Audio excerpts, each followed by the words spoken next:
Welcome to the Tech Egg. Don't get scrambled. Enjoy the video.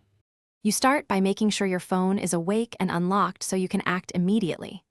Open Settings or swipe down/up to reveal Control Center or Quick Settings. This is faster on most phones. If using Settings, search for Airplane or Network to jump directly. Make sure Bluetooth or Wi-Fi actions are acceptable to you before switching modes, because Airplane mode can disable those radios. Proceed to the next step once the Airplane mode control is visible. Now toggle Airplane mode on by tapping the airplane icon or switching its control in Settings. You'll see cellular bars disappear and a plane icon may appear in the status bar. Once done, check that calls and mobile data are blocked. This is the safety effect. Radio transmissions stop.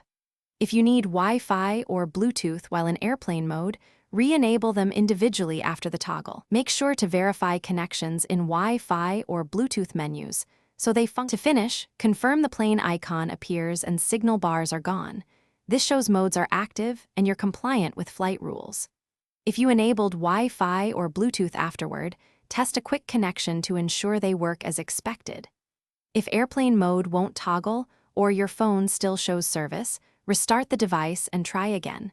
Make sure any carrier or system updates aren't pending, because updates can block settings changes.